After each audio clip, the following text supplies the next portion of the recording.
C'est fait. D'accord. Je pense qu'en attendant, on va commencer par parler Oui. un peu du patient. Oui, voilà. Donc, je vous laisse la parole, docteur. C'est une petite mamie âgée de 75 ans aux antécédents de DMLA, alpha coagulé sous coumadine, démence type Alzheimer mais à un stade léger, insuffisance rénale stade 3, HTA non traité, diabète sous metformine. Elle vit seule, autonome pour des activités de vie quotidienne. Elle a deux enfants qui vivent à proximité et avec un passage de des infirmières 2 fois par jour. Elle a été retrouvée au sol par l'EDE de matin lors de son passage. Elle a noté une perte de connaissance brève, mais la patiente ne se rappelle pas de la durée passée au sol. Elle dit qu'elle était incapable de se relever. Elle a été adressée aux urgences. À l'examen, on a trouvé une patiente consciente, mais elle était incohérente, confuse, des discours mal coordonnés, désorientée temporospatialement. Elle ne sait pas où elle est et elle se rappelle plus de l'épisode de sa chute. Ses constants étaient normales par rapport à son âge, l'état général conservé. Son examen clinique relève une petite plaie des arcades sourcilières droites nécessitant juste 3 points de suture. Le reste des examens sans particularité. Sa biologie, une hémoglobine 12, VGM 85, CCMH 32,5. Elle n'était pas anémique. Par contre, son iogramme, hyponatrémie à 126 avec une calémie normale. Fonction rénale DFG 40 avec une IRI 30. Là, globalement, c'est une mamie qui a fait une chute chez elle avec une plaie sourcilière. Du coup, il y avait un traumatisme crânien, sachant que cette mamie, elle est anticoagulée. Du coup, là, il y a l'indication primordiale de faire un scanner cérébral. On a fait un scanner cérébral effectivement et il est revenu normal, sans particularité, il n'y a pas de saignement. Par contre, après, on a noté, on a vu, on a remarqué que cette dame, elle peut pas marcher. Au premier lieu, on a dit probablement que c'est un syndrome post-chute qui s'observe chez les personnes âgées qui font régulièrement des chutes. Il y a un syndrome post-chute. C'est quoi le syndrome post-chute? C'est la phobie de se relever et toujours en position rétropulsion. Mais on a vu que non, c'était pas le cas. C'est pas le syndrome post-chute, mais c'était une impotence fonctionnelle avec un raccourcissement et rotation externe du membre inférieur droit. On a demandé une radiographie de la hanche qui est revenue en faveur d'une fracture du col fémoral. Là, c'est le cas. Est-ce que vous m'entendez?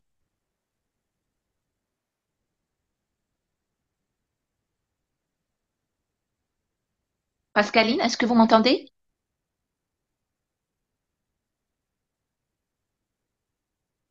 D'accord, oui. Oui, les Là, micros sont mutés en pleine présentation. Oui, on vous oui, oui. entend. J'ai laissé un message, oui. D'ac-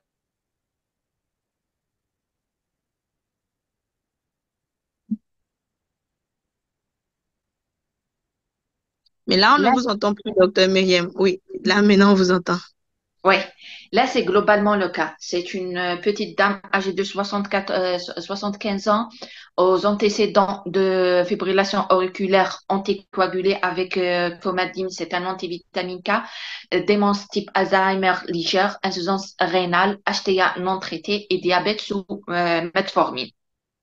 Automatiquement, devant une chute chez la personne âgée, on doit éliminer les trois complications traumatiques, métaboliques, insuffisance rénale, rhabdomyolyse et tout.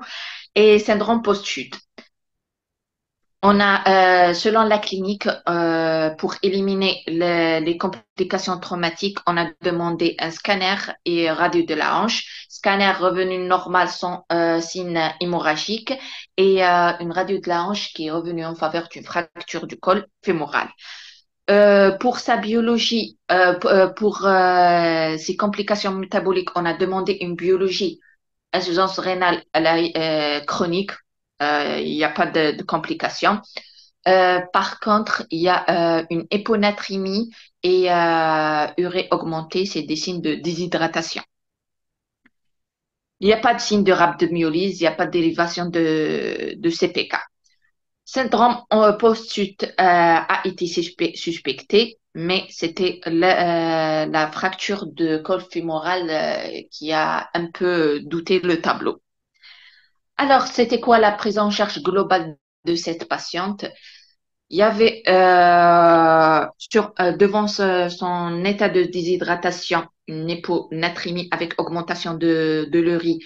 On a posé des voies d'abord pour la réhydrater avec un sérum isotonique. Le deuxième palier, c'était la gestion de la douleur puisqu'elle était douloureuse. On a fait l'échelle de l'évaluation de la douleur, c'était l'EVA à 7, mais vu sa démence, même si légère, on a préféré de l'évaluer avec l'Algo Plus qui est indiqué chez la personne âgée démente. Algo Plus était à 4 sur 5, d'où l'indication de la prise en charge de la douleur avec des morphiniques. On la met sous morphinique Skinon LP10 avec à des interdoses d'actiskinon à 5 mg. Et on l'a orientée au service d'orthopédie pour un traitement chirurgical. Après le traitement chirurgical, on a eu une discussion collégiale entre médecins, médecins de service de chirurgie, les urgentistes et les médecins de l'orientation. On a vu que cette dame, elle vit toute seule, avec passage des infirmières 2 fois par jour, mais c'est pas suffisant pour qu'elle revienne chez elle. On l'a orientée vers un EHPAD. On a fait une orientation vers un EHPAD qui est juste à côté d'elle et à proximité de ses enfants. À son admission à l'EHPAD, qui est notre EHPAD, il y avait la première des choses, c'était l'évaluation médicale, évaluation de l'iatrogénie et l'évaluation de son ordonnance. Et puis, il y avait une prise en charge kiné puisque le médecin chirurgien orthopédique, il a autorisé l'appui et elle a bénéficié de 2 séances de kiné 2 fois par semaine. Euh, Automatiquement, en rentrant à l'EHPAD, on doit évaluer le poids et la taille. On a remarqué qu'elle a un IMC à 18 avec la biologie albumine à 26, une dénutrition euh, qu'on peut dire pour une dénutrition sévère. Une prise en charge diététique. Il y avait le passage de la diététicienne pour améliorer son plateau avec une alimentation enrichie avec une prescription des compléments alimentaires, des crèmes HP hyperprotidiques 2 fois par jour. La gestion de sa douleur, elle est actuellement sous morphinique puisque elle est vraiment douloureuse. Et en plus de ça, il y a la psychologue prise en charge psy puisque cette dame, elle a développé non seulement une phobie, mais une angoisse et une anxiété puisqu'il y a une altération de son état général, passage d'autonomie à une personne dépendante. Dépendante, elle était Agir 5 chez elle et là, actuellement, en EHPAD, elle est Agir 2. Du coup, il y a le passage régulier de la psychologue pour prise en charge d'un syndrome anxieux-dépressif. Et en plus de ça, il y a l'ergo qui maintient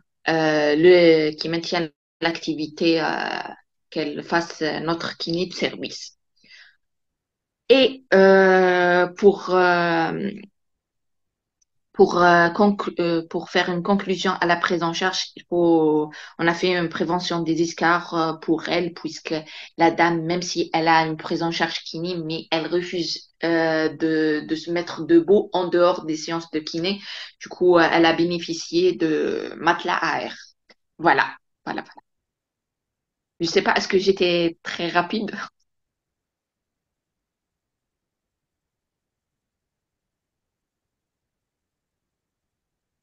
Est-ce que je refais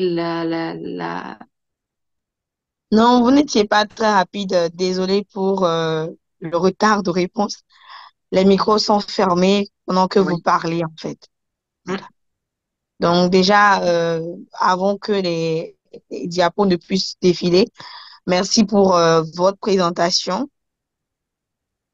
Je ne sais pas si déjà à partir de cette présentation faite par le docteur Myriam, est-ce que vous avez des questions par rapport à la prise en charge de son cas, déjà par rapport à la réception du patient, à l'interrogatoire, à l'examen physique, au diagnostic, à la prise en charge, au suivi? Est-ce que vous avez des questions par rapport à tout ce qu'elle a eu à dire ou des commentaires ou peut-être même des apports? Il suffira de lever la main et la parole vous sera donnée.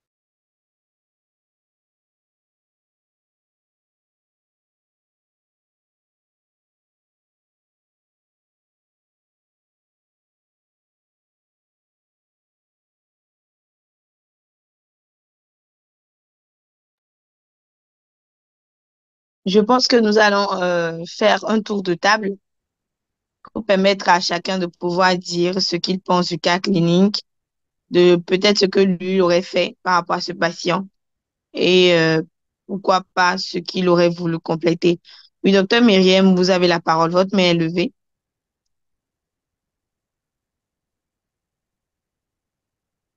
Docteur Myriam. Mon micro était désactivé, c'est pour ça. Ah, d'accord, désolé, oui. Vous avez la main levée. Oui, c'est juste, je ne sais pas, est-ce que ça se passe comme ça? Bon, vu que je suis une Algérienne et j'ai déjà exercé en Algérie, ça se passe pas comme ça chez nous, puisqu'on n'a pas des maisons de retraite et on n'a pas cette notion. Il y a le retour à domicile, on n'a pas vraiment la prise en charge kiné, on n'a pas vraiment la prise en charge de la prise en charge psychologique. Là, après une petite expérience d'un an dans un service de gériatrie, il y a, il y a, il y a des syndromes gériatriques. Le plus grand volet, c'est la chute chez la personne âgée. C'est le premier. Et ces complications, c'est quoi les complications de la chute? C'est les complications immédiates, soit traumatiques, la métabolique, tout ce qui est rhabdomyolyse et insuffisance rénale, et syndrome post-chute que le patient veut pas se relever ou il peut pas se relever. Là, c'est vraiment les trois complications de la chute chez la personne âgée. Voilà, c'est les complications immédiates. Après, on a des complications à long terme. Et c'est c'est après avoir fait 2 chutes par an, là, on considère que c'est une personne âgée qui fait des chutes régulières ou chuteuse, entre parenthèses, qui doit être voir à l'hôpital de jour pour une évaluation et une prise en charge de la chute.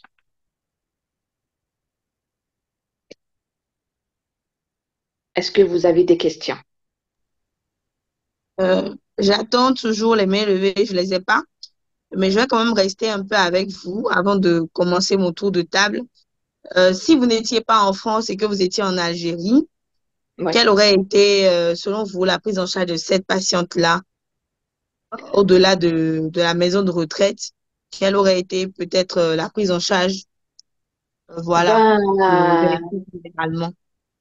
bon, c'est le même cas. Ça y avait, j'ai reçu une fois, j'étais de garde, j'ai reçu une mamie âgée de 85 ans. C'était une Marocaine qui vit en Algérie, qu'elle n'a pas d'enfant, bon, n'a pas d'enfant qui vit en Algérie. Elle avait un enfant au Maroc et un autre au Canada. Fracture de col fémoral. On a fait l'intervention chirurgicale avec les orthopédistes, mais retour au domicile. Il y a pas on n'a pas la notion de l'assistance sociale en Algérie. Là, par contre, si on en comparant les deux prises en charge, là, ici en France, il y a l'assistance sociale. Même si vous voulez un retour au domicile, il y a l'assistance sociale qui organise ça avec l'ergo qui va se déplacer à la maison pour évaluer votre maison pour réadapter, pour une réadaptation à domicile. Et il y a la kiné qui va passer chez la personne. Il y a même la psychologue, il y a les infirmiers. Mais en Algérie, non. Il y a les voisins et la famille. Voilà. D'accord, merci beaucoup, docteur Myriam, pour ce cas clinique intéressant et pour votre avis également en fonction des contextes.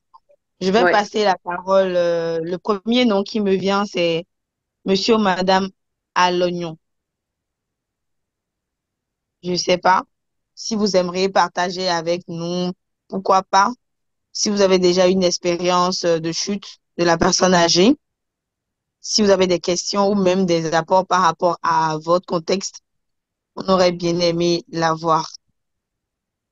Euh, J'avais un autre cas. C'est le même cas, le Oui. même début, le même contexte, le même scénario de la personne âgée, mais elle avait 95 ans, 95 ans. Elle était intolérante au morphinique et on ne savait pas. Du coup, on la met sous morphinique, mais la dame, elle était toujours confuse. Et après, il y avait une altération de l'état général et tout. Et là, il y a l'indication de soins palliatifs. On était obligé d'appeler, on a dans l'hôpital, on a une équipe de soins palliatifs mobiles qui se déplace pour voir la personne. Alors, on a été obligé de les appeler. Ils ont venu pour voir la personne et ils l'ont étiquetée aux soins palliatifs. Du coup, elle a bénéficié d'une prise en charge palliative. Elle a été mise sous Ipnovel jusqu'à son décès. Voilà. C'est juste on a le même contexte qui se répète, mais ça dépend de l'évolution. D'accord, merci beaucoup, docteur Myriam. Si monsieur ou madame Alognon n'est pas là, je vais passer la parole à monsieur ou madame Ange. Monsieur ou madame Ange Alosogbe. Je ne sais pas si vos micros, vous avez la facilité de les ouvrir ou pas. Vous pouvez peut-être laisser un message pour que je le sache.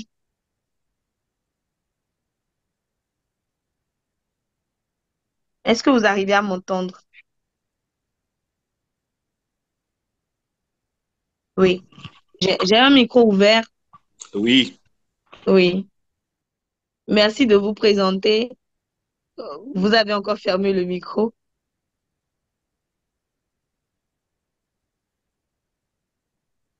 Monsieur Alognon, je pense que votre micro était ouvert, oui. Vous pouvez y aller. Ok, Merci de vous bonsoir. présenter, de partager votre avis avec nous. Bon, c'est pas monsieur, c'est madame. Ah, c'est madame. Autant pour moi, je suis désolée. Ouais. Bon. Euh, bon, dans notre contexte, c'est pas vraiment quelque chose, c'est pas, on n'a pas vraiment de facilité à prendre en charge tout ce qui concerne chute de personnes âgées.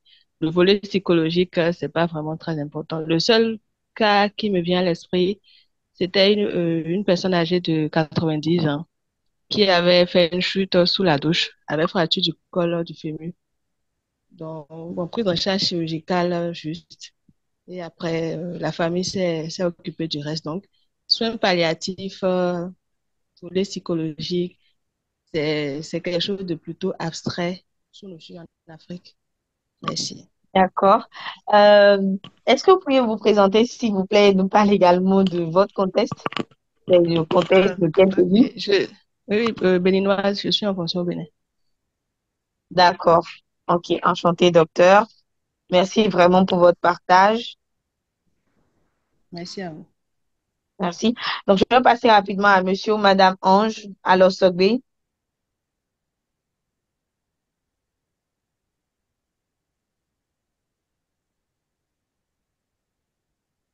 Je ne sais pas s'il est là. S'il n'est pas là, je vais passer à monsieur ou madame Ati.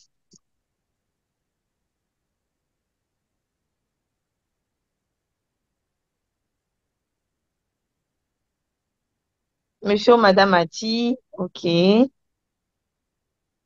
vais passer à, j'ai vu Colos en entreprise. C'est pas trop. Si vous avez envie de partager quelque chose, je vois Colos entreprise. Vous pouvez également écrire dans la messagerie éventuellement. Docteur Francky Amoussouvi. Bonsoir, docteur Pascaline, et bonsoir, Bonsoir. docteur Myriam. On la remercie déjà pour sa disponibilité, pour son temps accordé, pour le partage. C'était un cas clinique intéressant et je pense que la chute, comme elle le dit, chez les personnes âgées, c'est quand même l'un des premiers grands syndromes gériatriques et dont la mortalité est quand même très élevée dans les quelques années qui suivent quand les complications, surtout traumatiques ou un syndrome post-suicide accompagnent. Moi, comme on le dit, on essaie jamais d'apprendre. Je crois que par son expérience, on a eu à comprendre, à avoir quand même d'autres acquis.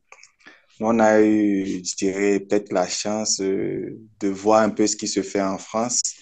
Et je crois que c'est un peu pareil presque dans tous les hôpitaux. Donc, je crois que la majorité des trucs sont dits et moi, je n'ai pas de questions particulières ni d'apport, sinon la remercier pour sa présentation. Merci. Merci beaucoup à vous, docteur Francky. Je vais passer à monsieur Nyaro Renaud.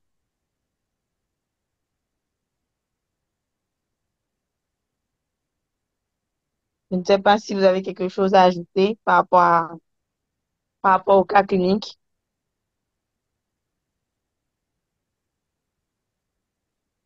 D'accord. Si monsieur Nyaro n'est pas là, je vois Amat sur mon téléphone. Monsieur ou madame Amat.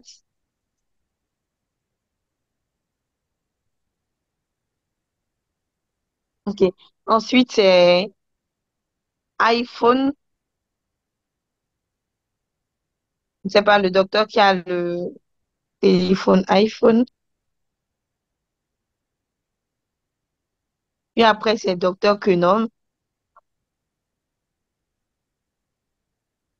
Je pense que l'objectif vraiment des cas cliniques, c'est qu'on puisse apprendre ensemble, qu'on puisse, pourquoi pas, partager nos vécus par rapport à ce qui a été déjà, par rapport à la thématique. Par exemple, aujourd'hui, c'est chute d'une personne âgée. Est-ce qu'on a déjà eu à prendre en charge ce genre de cas? Est- Est-ce qu'il y a des choses que nous avons fait que peut-être eux n'ont pas fait? Ou est-ce qu'il y a des choses qui devaient se faire qui ne se font pas? Donc, je pense que c'est vraiment une phase de discussion pour qu'on puisse apprendre l'un de l'autre et qu'on puisse justement voir en fonction de nos contextes, qu'est-ce qu'on pourrait améliorer dans la prise en charge justement de ces cas-là. Donc, je ne sais pas si entre docteur Kenom, entre docteur Inès, docteur Toku, ou encore, ou encore monsieur Wamba, si quelque chose, quelqu'un aimerait ajouter quelque chose par rapport au cas clinique de docteur Myriam.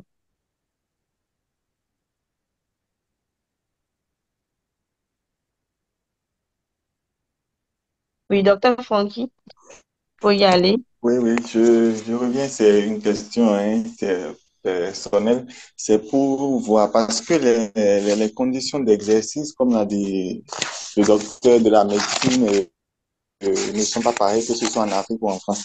Donc, ma réflexion, c'est de savoir pour quand même les collègues présents au pays où on a quand même des personnes âgées, même si la gériatrie n'est peut-être pas trop développée, c'est de savoir une réflexion ensemble, hein, de voir de façon pratique pour ces personnes âgées quand même qui n'ont pas cette possibilité d'avoir une prise en charge sociale chez nous et tout ça, au pays en Afrique, ce côté de prise en charge sociale, qu'est-ce qui pourrait être fait particulièrement parce que c'est vrai qu'on a des assistants sociaux chez nous, mais bon, le rôle n'est pas forcément exercé comme ici. Savoir quelle pourrait être la plus-value.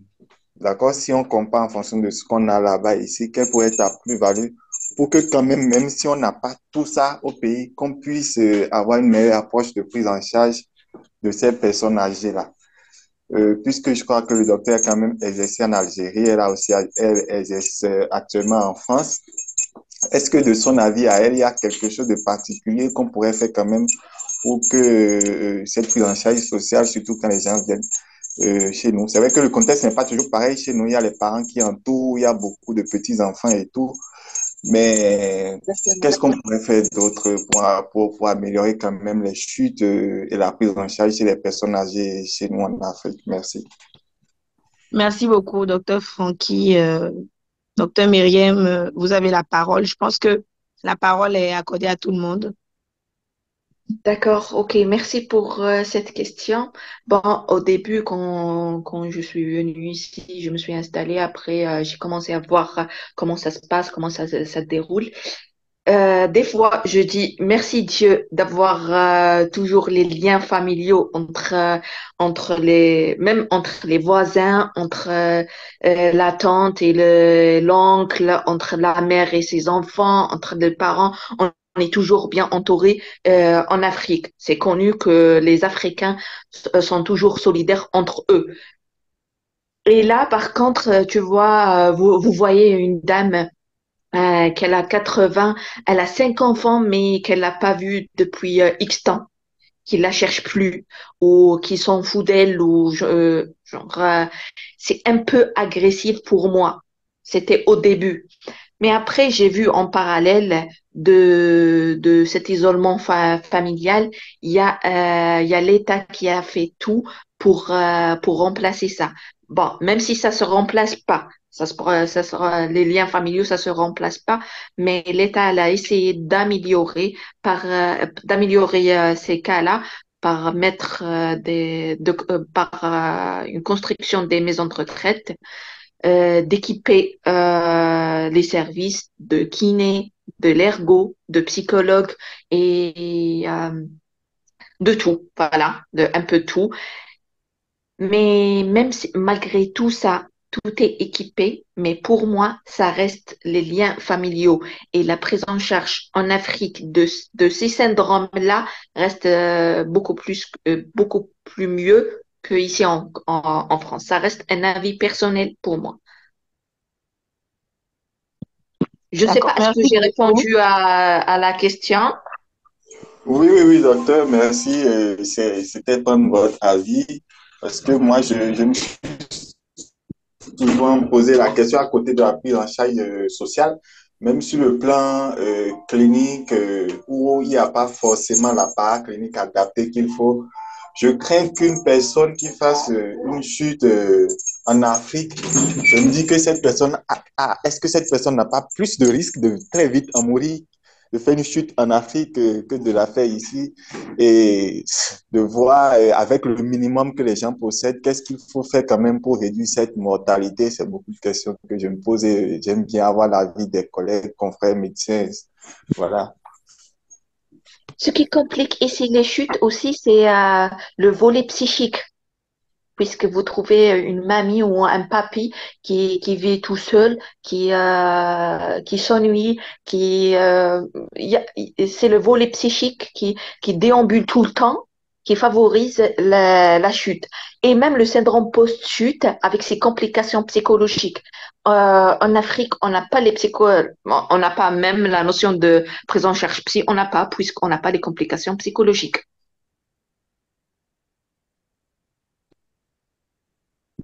Je ne sais pas si je pourrais rajouter quelque chose et allons poser des questions.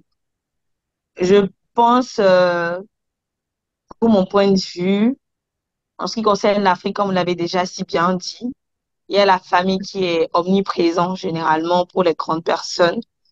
Donc, Oui, même après les chutes, la hantise justement de tomber à nouveau n'est pas pareil chez une personne entourée de la famille qu'une personne en fait seule. Donc, je pense que forcément, cette prise en charge psychologique ou bien cette atteinte psychologique, justement, cette peur justement de chuter serait beaucoup plus réduit chez un patient âgé vivant en Afrique qu'un patient âgé vivant en Europe, un Européen. Donc, je pense que ce serait beaucoup moindre justement chez ce patient africain. C'est mon point de vue. Et la question que j'avais à poser, vous aviez dit, à moins que je t'ai distraite, que la patiente était diabétique. oui, Donc, justement, quelle a été la prise en charge par rapport à son diabète? Est-ce qu'elle a fait un déséquilibre après sa chute ou pas? Est-ce que justement elle a continué son traitement habituel et justement quel était le traitement? Est-ce que c'était des antidiabétiques oraux directs? Est-ce que c'est de l'insuline? Voilà. Est-ce que c'est un diabète de type 2? Probablement. Donc voilà. Par rapport d'abord à son diabète, également par rapport à la prise en charge de la douleur.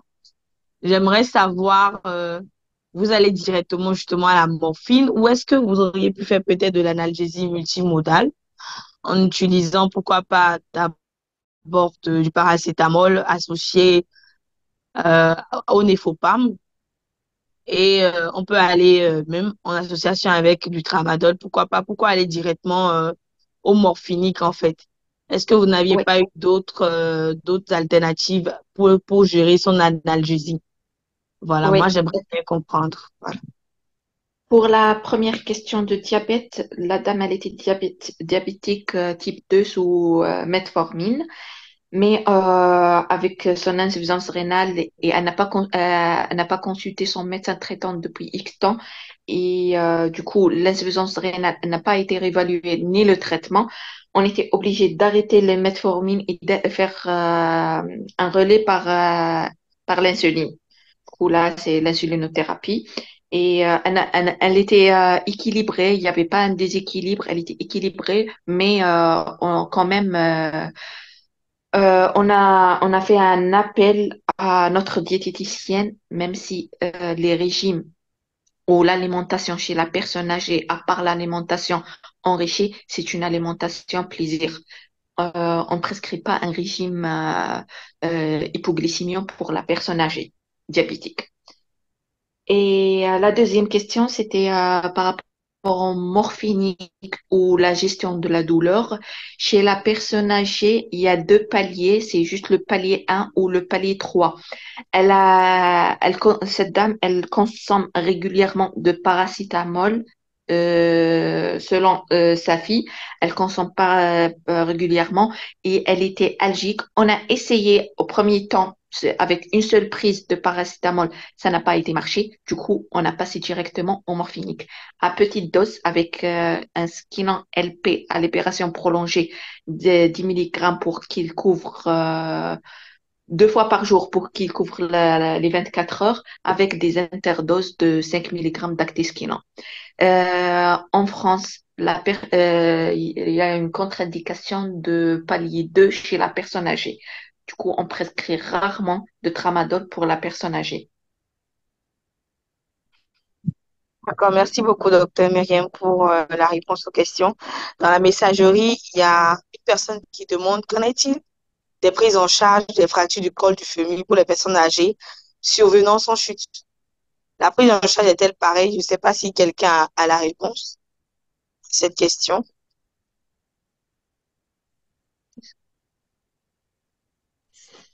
Docteur Fassino, si je me trompe, hein, je crois que j'ai lu, mais je ne me... La question, c'est peut-être de savoir si la prise en charge des fractures du col du fémur, euh, avec chute ou sans chute, si la prise en charge est pareille. Je Oui, pense que c'est ça, oui, la question. D'accord. Bon, peut-être à mon avis, je dirais, normalement, la prise en charge, normalement, ne devrait pas être différente, que ce soit une étiologie due à une chute ou que ce soit peut-être un traumatisme autre, peut-être un accident de la voie. Alors, la particularité de ce que moi je pense chez la personne âgée, il faut voir déjà si c'est une prise en charge chirurgicale, bien sûr, ou orthopédique. Normalement, si c'est une fracture du col du fémur, on verra avec les chirurgiens ce qu'il faut faire. Mais c'est surtout voir si c'est une fracture qui intervient dans un contexte hors chute, s'il n'y a peut-être pas autre chose en dessous. C'est-à-dire s'il n'y a pas une ostéoporose, s'il n'y a peut-être pas une localisation secondaire d'une tumeur, tout ça, et prendre aussi ça en charge. Sinon, quelqu'un qui fait une fracture du col du fémur, la prise en charge, normalement, ça doit être une ostéosynthèse et ça ne devrait pas être différent à mon avis. Ça, c'est mon avis. Merci. Merci beaucoup à vous, docteur Francky. Docteur Myriam, vous aimeriez rajouter quelque chose? Non, il n'y a pas grand-chose par rapport à cette question. Effectivement, la prise en charge de la fracture est standard, mais ça dépend le contexte. Si le contexte, elle est argumentée par un contexte traumatique, d'accord. Sinon, une chute sans traumatisme, sans un traumatisme sans chute, là, il faut explorer, chercher la cause de la fragilité de l'os, soit c'est métastase osseuse ou l'ostéoporose ou myélome multiple. Il y a Ah, plusieurs maladies qui peuvent favoriser les fractures de l'os. Voilà. Merci beaucoup, docteur Myriam. J'espère que la personne a trouvé la réponse à sa question.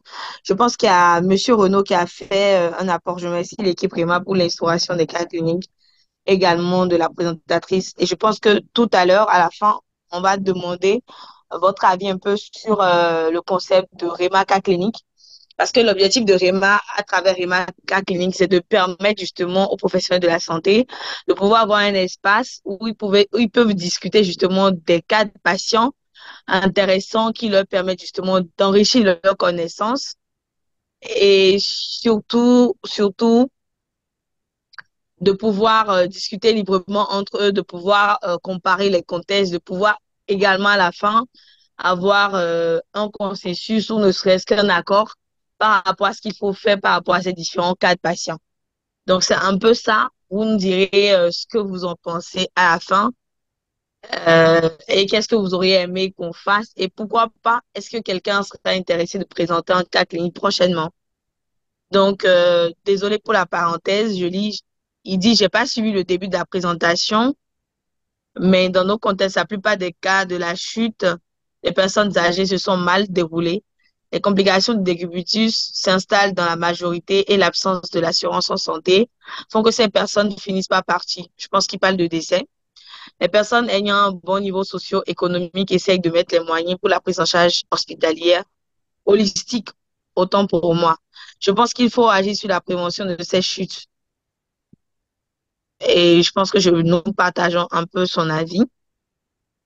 Il y a Docteur Momba qui a levé la main. Docteur Momba, vous avez la parole.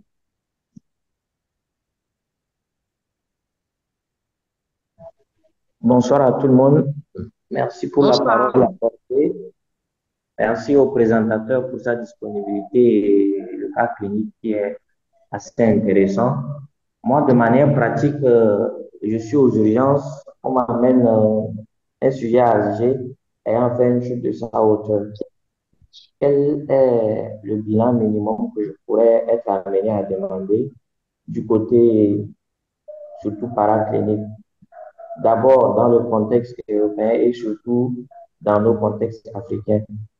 Merci. D'accord. Merci à Là, vous, Seba. Oui, docteur Myriam, vous avez la parole. Merci, oui, docteur Wema. je m'excuse. Bon, il y a trois volets devant toute une chute, devant chute, il y a trois volets à chercher. La clinique, qui est pour des signes qui vous orientent vers une fracture, luxation, des hématomes, des lacérations. Voilà. Et là, c'est traumatique. C'est la première des conséquences, c'est le volet traumatique. Deuxième, c'est le volet qu'on peut dire un peu métabolique dû à une station au sol prolongée, puisque automatiquement, la personne âgée, si elle chute, elle va rester par terre, elle va pas se lever. Si elle va se lever, ça veut dire qu'elle va même pas aux urgences. Du coup, devant deuxième volet, c'est il faut éliminer une insuffisance rénale, une déshydratation et rhabdomyolyse. Rhabdomyolyse. Insuffisance rénale, on doit demander uricréa et rhabdomyolyse, ionogramme plus à la recherche d'hypercalémie, hypernatrémie et CPK, allongement d'enzyme de CPK, augmentation de l'enzyme et les escarres. Si la personne âgée, elle reste au sol, si elle était fragile, dénutrée, qu'elle est restée, par exemple, une fois, une personne qui a resté 24 heures, là, elle peut faire des escarres. Et troisièmement, c'est le syndrome post-chute. Syndrome post-chute, soit la patiente refuse globalement de se relever et soit si elle se relève, elle reste toujours en rétropulsion en arrière. Elle peut pas regarder ni en bas ni en avant. Elle évite puisqu'elle a peur de rechuter. Voilà, c'est les trois volets avec c'est le traumatique. C'est vraiment la clinique qui nous oriente à demander des radios. La syndrome, les conséquences de rester aux patients prolongés, c'est la biologie, la fonction rénale, l'ionogramme et CPK. Syndrome post-chute, c'est vraiment clinique, c'est la position de patient. Et tout ça, est-ce qu'on demande une imagerie cérébrale ou non devant toute chute? Là, il y a des indications limitées. Soit comme notre patiente, c'est une patiente aux antécédents de fibrillation auriculaire sous antivitamine K. Du coup, là, on est obligé de faire, c'est médico-légal de faire un scanner cérébral. Soit cliniquement, il y a un déficit neurologique focalisé, soit un Glasgow inférieur à 12 après le traumatisme. Tout signe de fracture de la base de crâne, rhinorrhée, otorrhée. Les hématomes, quoi d'autre? Et les vomissements. Bien sûr, si la patiente, elle vomit, là, on doit faire un scanner cérébral. Voilà globalement la clinique et la paraclinique. Paraclinique, c'est radio selon le signe d'appel, scanner cérébral selon les indications et de cas dépendants, et la biologie, c'est standard NFS, uricria, NFS, fonction rénale, ionogramme et enzyme CPK. Voilà. Merci beaucoup, docteur Myriam. Docteur Wema, vous avez la réponse à vos questions, j'espère. Oui, merci beaucoup pour ce résumé qui va être très utile pour nous dans nos pratiques quotidiennes. Une toute petite question, je ne vois pas, bon, c'est vrai, c'est le bilan standard, mais j'aimerais un peu plus comprendre l'intérêt du bilan rénal ici. Pour l'ionogramme, une hypercalémie, par exemple, peut influer sur le cœur, pour la CPK également, la rhabdomyolyse. Mais pour le bilan rénal, je ne vois pas quel est le lien avec la chute chez un patient âgé ici. Est-ce que le collègue qui a présenté ou quelqu'un a un peu plus d'éclaircissement par rapport à cela? Merci. D'accord. Oui, pour le bilan rénal, là, si la patiente reste au sol plus que 24 heures, puisque chez nous, on n'imagine jamais en Afrique une personne reste toute seule plus que 24 heures, qui n'a pas une personne qui toque à sa porte, qui n'a pas d'enfant qui l'appelle ou c'est impossible pour nous. Mais ici en France, il y a des personnes qui peuvent rester plus que 24 heures par sol suite à leur chute. Du coup, la personne, elle est restée au sol plus que 24 heures. Du coup, qu'est-ce qu'elle va faire? Personne âgée qui est déjà un terrain fragile, déjà probablement déshydratée, et elle se déshydrate plus, elle s'aggrave plus. Du coup, on demande la fonction rénale, la DFG et l'urée pour évaluer premièrement la fonction rénale qui peut se compliquer suite à une déshydratation et l'urée, c'est pour évaluer l'état d'hydratation. Voilà. Parce que, Merci Merci. beaucoup, docteur puisqu'il y a des Myriam. gens il y a des gens qui font des insuffisances rénales, soit aiguës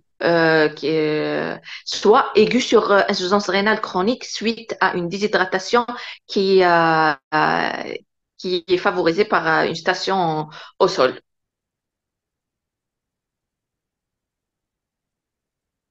Je ne sais pas si docteur Wamba a la réponse à sa question. Oui, Moi, très j'aimerais bien parfaitement. rajouter également, dans un contexte de rhabdomyolyse, vous pouvez être appelé à faire le bilan rénal également. Et comme le docteur Myriam l'a dit, vous pouvez également faire parce que les personnes âgées peuvent également vous faire des insuffisances rénales fonctionnelles aussi.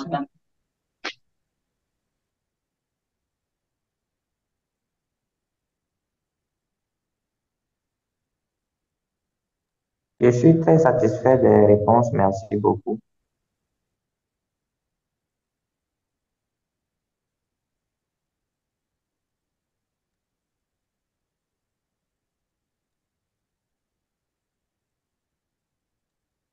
Merci beaucoup. Je ne sais pas s'il y a autre chose.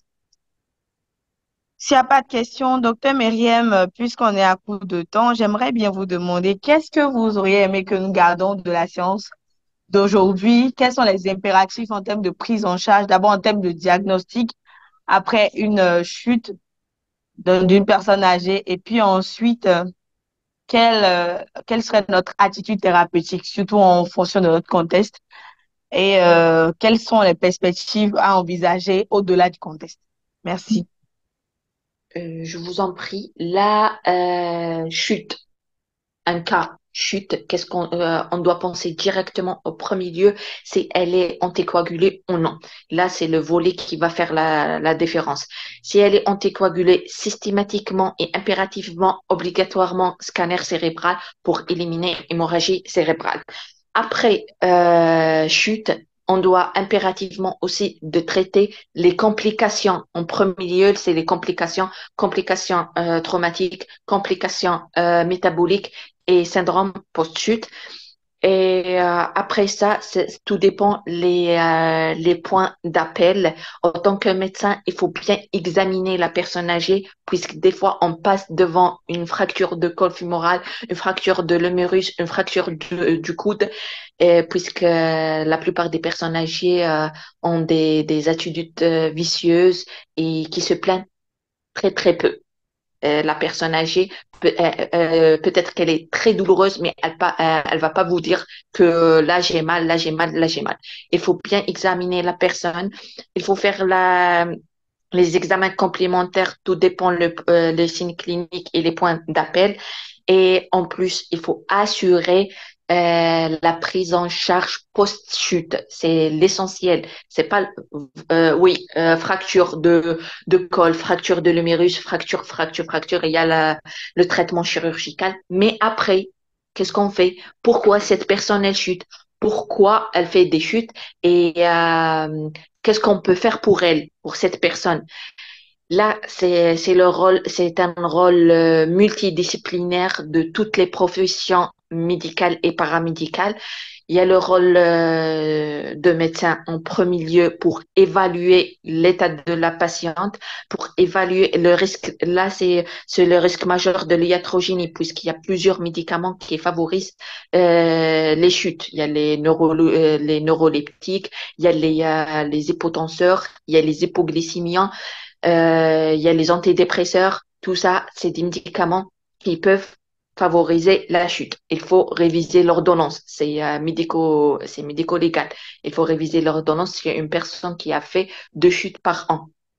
Deuxièmement, c'est la présence, c'est le rôle de l'ergo qui réadapte l'environnement de la patiente, soit chez elle, soit en EHPAD. Il faut réadapter comment on réadapte l'environnement.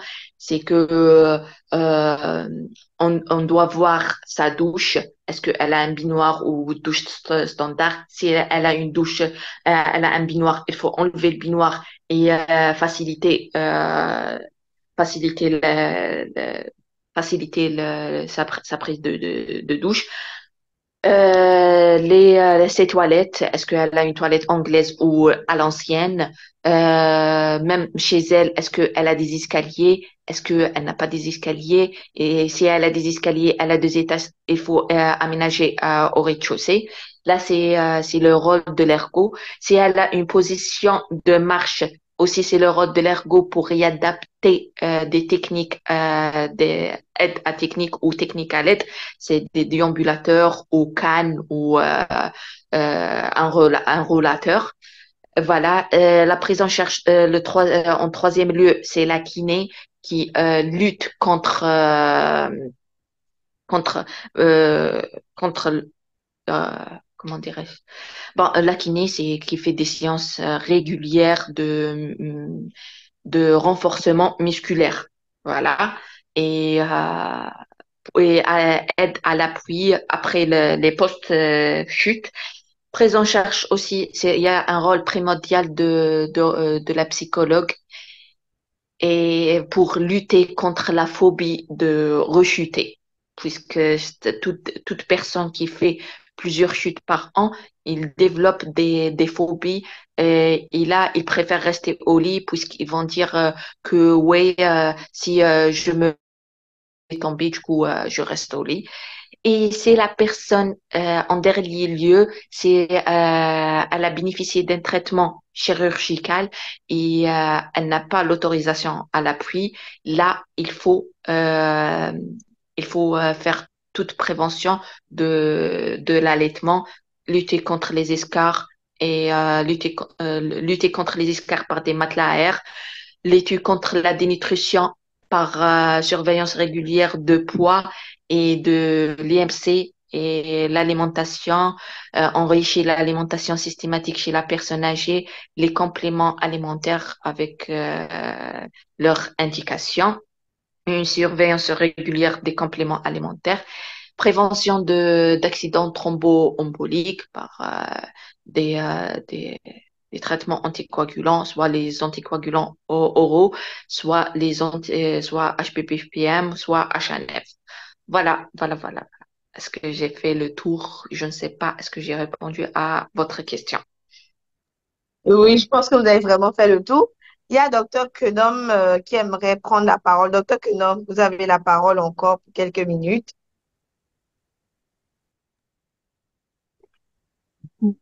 Bonsoir, chers collègues. Moi, c'est Kenom Pellier, médecin généraliste en service actuellement en gériatrie en France. Moi, j'ai un petit apport. D'abord, je remercie Dr Muriel pour sa brillante présentation que j'ai beaucoup aimée.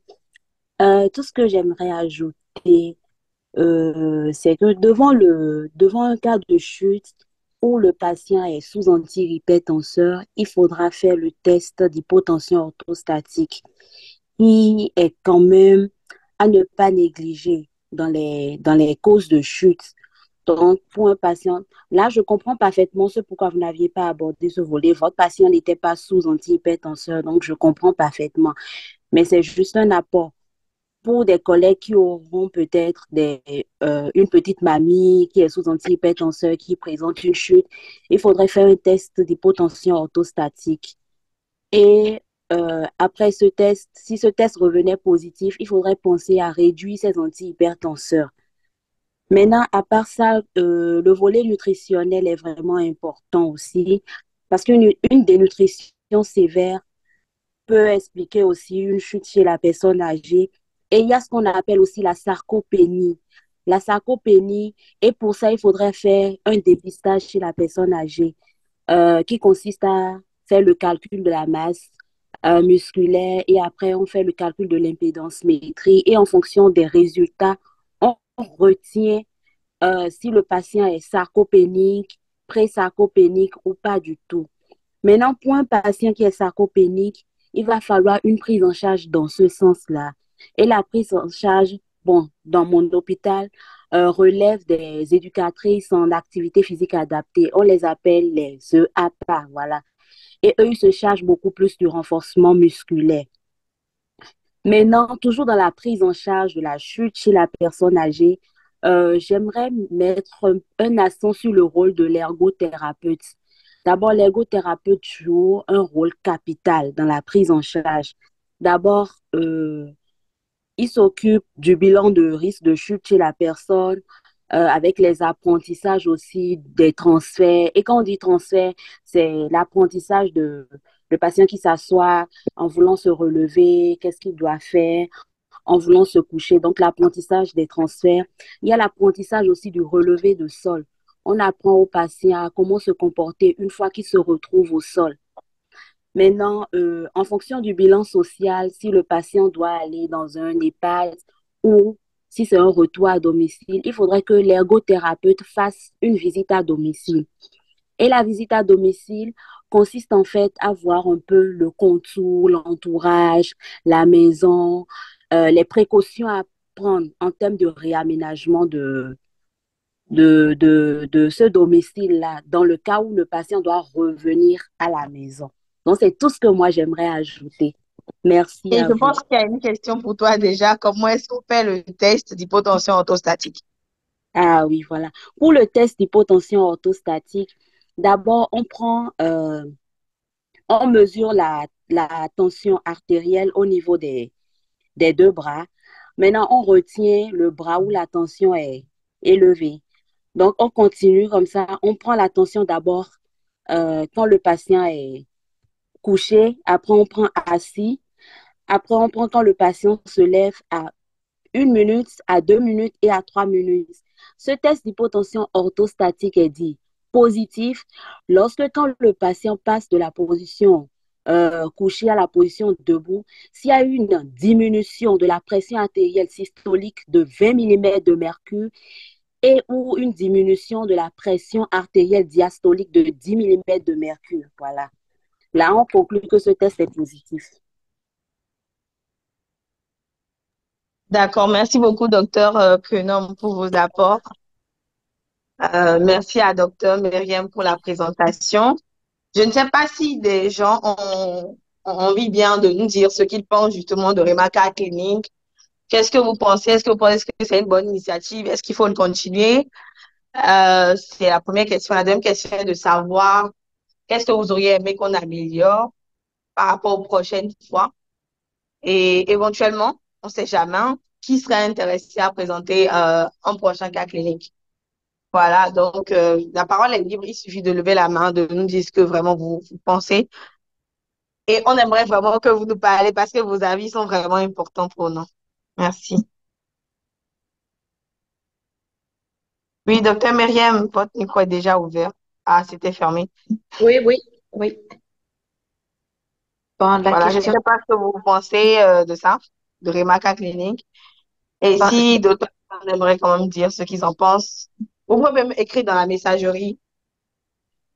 pour moi, c'est très intéressant puisque on peut jamais s'améliorer sans partage de connaissances, sans discussion et de la prise en charge de la personne, soit personne âgée ou personne adulte ou un enfant, n'est jamais prise tout seul. Genre, en tant que médecin, faut jamais prendre une décision tout seul. Il faut voir avec les collègues, il faut voir des autres versions et il faut voir des autres avis.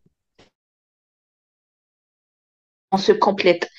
Par exemple, moi, je maîtrise une telle spécialité ou un tel thème et vous maîtrisez un autre truc. Et là, on se partage. C'est comme ça qu'on peut améliorer notre pratique. Et je trouve ça, c'est très, très intéressant. Et je vous remercie infiniment puisque vous m'avez donné cette chance de présenter ce jour-là. Merci. Merci à vous aussi. Je ne sais pas si quelqu'un d'autre aimerait prendre la parole, docteur Wamba, docteur Phenom, docteur Inès, docteur Khalil, docteur Alognon, je ne sais pas, docteur Tété, je ne sais pas si quelqu'un d'autre aimerait prendre la parole et nous dire ce que vous en pensez.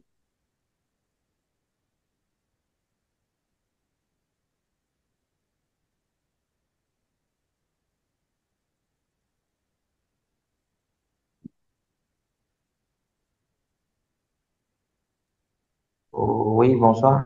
Je reviens encore pour dire que c'est une très belle expérience. Et je pense que si on pouvait continuer ainsi, ce serait bien.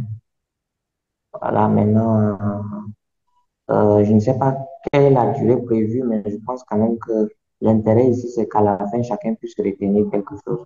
Et donc, durant la présentation, si on pouvait vraiment prendre notre temps pour aller pas à pas expliquer correctement les choses, ce serait bien. C'est juste ce que j'ai ajouté. Merci.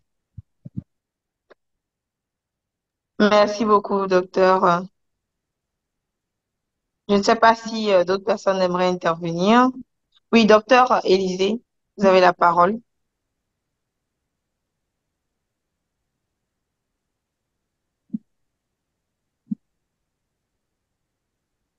Oui, votre micro est ouvert, mais on ne vous entend pas vraiment.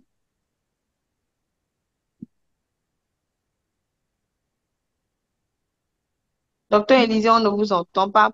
Je ne sais pas si vous voudrez bien laisser un message dans le chat, parce que là, on ne vous entend pas vraiment.